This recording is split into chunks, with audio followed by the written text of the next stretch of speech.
Assalamualaikum warahmatullahi wabarakatuh. Nama saya Ainun Nur Fatimah. Di sini saya akan menjelaskan tentang pemberantasan anti korupsi.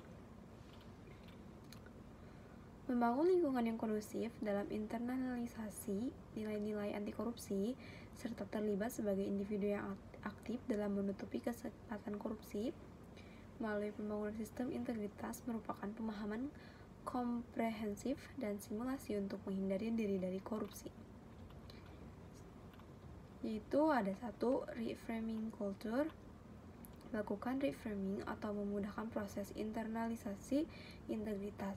Salah satu contoh reframing culture adalah upaya mengubah orientasi dari perilaku korupsi yang berbentuk kolusi dan unsur-unsur yang membentuk kolusi, baik perilaku, ucapan, emosi maupun pikiran, atau kita sebut sebagai konten, dilakukan perubahan atau dikembalikan orientasi konteks menjadi gotong royong yang sebelumnya telah menjadi budaya yang sangat kuat di masyarakat Indonesia. Yang kedua ada shedding of integrity.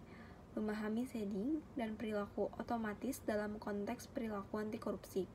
Shedding of integrity merupakan upaya untuk menanamkan pengaruh integritas pada bawah sadar sehingga dapat membentuk perilaku, kebiasaan, dan budaya integritas.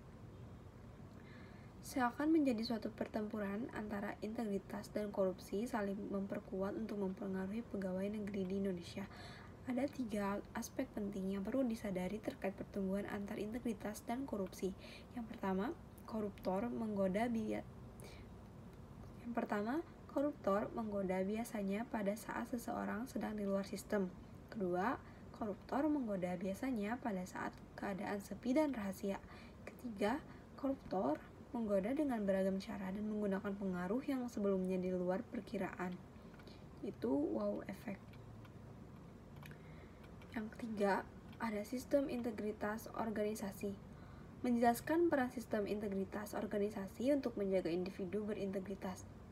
Sistem integritas yang sudah ataupun yang akan dibangun merupakan lingkungan yang kondusif bagi peningkatan penjagaan integritas. Seakan terjadi penyelenggaraan antara rohani dan jasmani dalam diri, penyelarasan jiwa, pikiran, perasaan, ucapan, dan tindakan dengan nurani dan lingkungan, sistem dan budaya integritas. Inilah yang disebut dengan pelembagaan integritas. Integritas yang terlembaga dalam diri dan organisasi. Selanjutnya ada 4 hal yang dapat dilakukan masyarakat untuk terus berantas korupsi. Yang pertama, terus berlatih menjadi pribadi yang berintegritas. Kedua, pantang terlibat tindak pidana korupsi.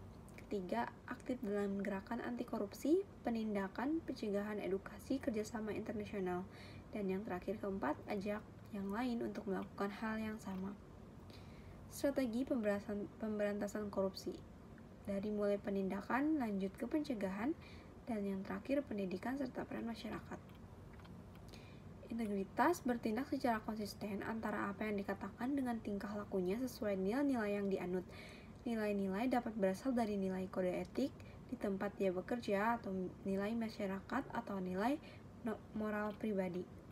Seseorang yang berintegritas belum tentu anti korupsi jika nilai-nilai yang diyakini atau kode etiknya bertentangan dengan prinsip-prinsip anti korupsi. Sekian penjelasan dari saya. Mohon maaf bila ada salah kata. Assalamualaikum warahmatullahi wabarakatuh. Terima kasih.